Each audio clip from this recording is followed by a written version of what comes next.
Hello everyone, this video might be slightly controversial, and to be honest I was a little bit nervous about filming it and uploading it, but it is a video that I feel that I did have to make. So in this video I'm going to talk about books that I have previously raved about and recommended to you guys, but they're all books that a large chunk of the YA community have had massive problems with. They say that they deal with issues in a potentially harmful way to potential young readers, and I do want to say that I will be rereading all of the books that I mentioned in this video just to basically see if I can gain a new slant on them, because for some of them it has been several years since I've read them, so now that I'm obviously older and maybe wiser I will be able to get a slightly different opinion of them, and my opinions may change or they may not when I reread them. That's entirely my prerogative, which leads me on to something else I want to say, is that if you have a bad opinion or a negative reaction to any of the books I'm going to talk about in this video, or any book that I say that I love in any future video,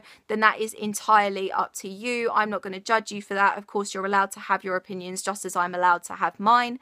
So the first one I want to talk about is a book that a lot of people have been talking about recently because the film is about to come out, and that is Everything Everything by Nicola Yoon. Now this is a YA contemporary about a girl who has an illness called SCID, which basically means that she's allergic to everything in the outside world, so she lives a very isolated life with just her mum and her nurse. And I think the main issue that people have with this book is that they say it's not really a very accurate representation of what that illness is actually like. Now, I don't have that illness, so I can't say how I would have reacted to this book if I did have it, but the end of this book makes it very clear to us that this book is not actually about that illness. It's actually about something completely different, which is very relatable to my personal life. So I think I can understand people reading the synopsis of this book and being really intrigued by the fact that there's finally a book that they can fully relate to, and then finding out that actually it's not about that thing. I can understand how that would be very frustrating, but to expect a book to have an accurate representation of an illness that it's not actually about,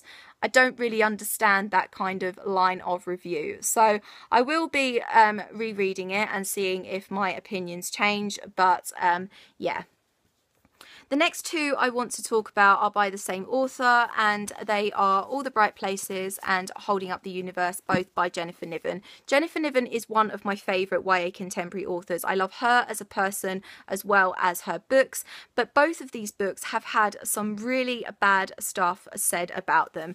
I'm going to start with All the Bright Places. Essentially this is a YA contemporary about two teenagers, Finch and Violet. Finch has very severe depression and Violet has recently lost her sister, so she is full of grief, and they meet at the top of the bell tower of their high school where they are both contemplating suicide.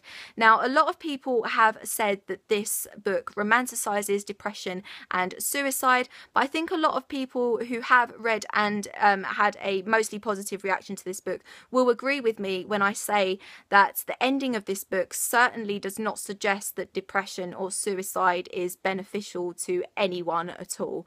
I can only assume that the kind of romanticism accusations have come from maybe the lyrical writing style or the fact that there is a love story involved in this, but it's certainly not a romanticism of either of those things in my eyes. I know a lot of people have also said that they kind of feel that the characters of Finch and Violet are nothing but their feelings, so Finch is nothing but depression and Violet is nothing but her grief.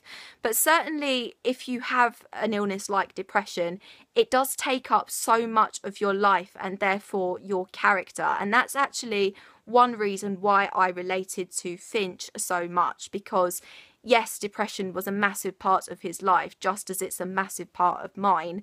I know some people will say that that's a negative, that young people shouldn't really have the idea that depression is that character. Of course, there are other aspects of them as well. But when you have it in a very severe dose, it is a very, very big part of your character. So I will be rereading this and seeing if I can glean a different slant on it. But yeah, so I'm really looking forward to rereading this one again. On to Holding Up the Universe. Now this one is one of my favourite books. I know I've talked about it. I still talk about it a lot. Before this book came out, just before it came out, the publisher Penguin Random House put up a synopsis saying something like, Libby used to be America's fattest teen and now she has lost a lot of weight. She is ready to rejoin the human race. Now some people read that and decided that that meant that fat people are not human.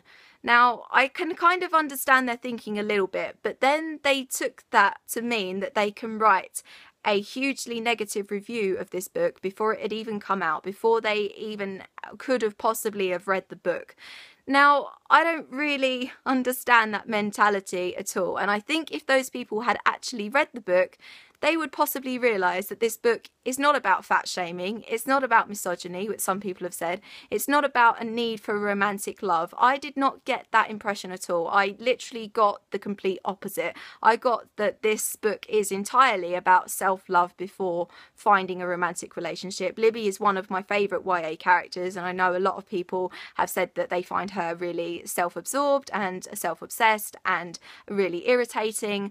I did not get that at all. So I will be rereading this and trying to see how people can say these kinds of things. But yeah, I do think that this book did get a really, really bad deal before it even came out, just based on the synopsis that the publisher put out online. Another book that I have previously said I really love that people have problems with is Eleanor in Part by Rainbow Rowell. Now, this is essentially a YA contemporary about two teenagers, Eleanor, who comes from a very troubled background, and Park, who is the only Korean kid in his school, and it's just basically their love story. And I think that this is one of the most realistic teenage love stories that I've ever read, and some people completely disagree with me. They think that it's insta-love, they think that the characters are very fickle.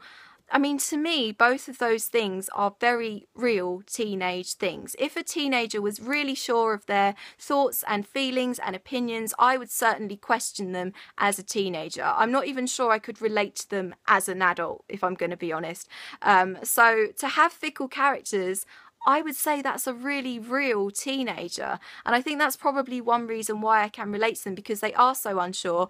But at the same time, they are really sure that their love is not going to last the distance because it's their first love, and they know that the world is against them, basically. So for people to criticise them as unrealistic teenagers because they're not really sure of their feelings, I'd say that no, that's literally what teenagers feel all the time. They're constantly unsure of how they feel about other people. So yeah, I'm really looking forward to rereading this and again trying to see what other people are saying about it. Another book that people have criticised is The Romantic Relationship in A Court of Thorns and Roses by Sarah J. Maas.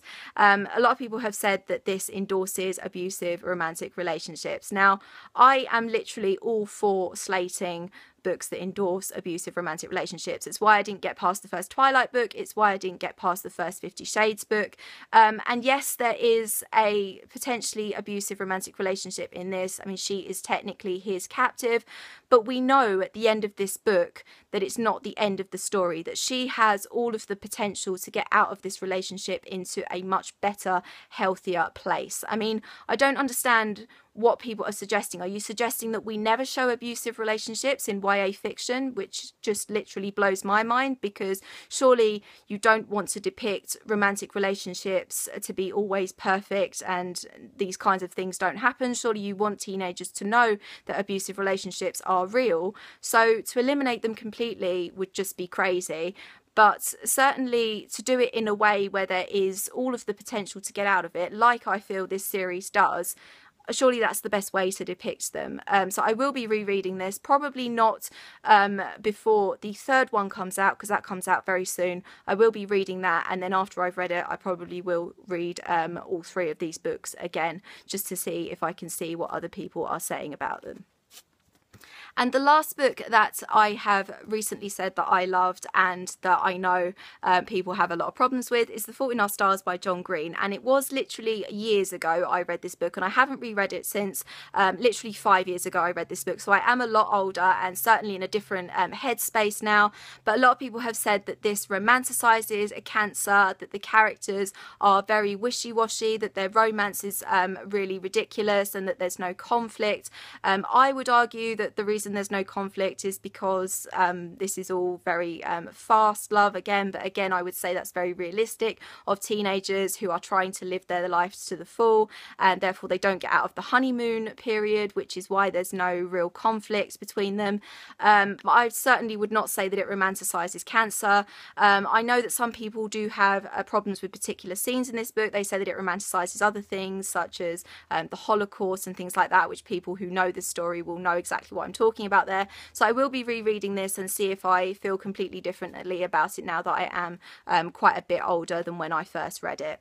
And that is it for these books that I will be rereading that other people have previously criticised and said problematic things about them. Are there any books that you feel you might want to reread because of what other people have said? Please let me know. I will leave all of my social media in the description down below. I hope you're having an awesome day, and I will see you very soon for another video. Bye bye.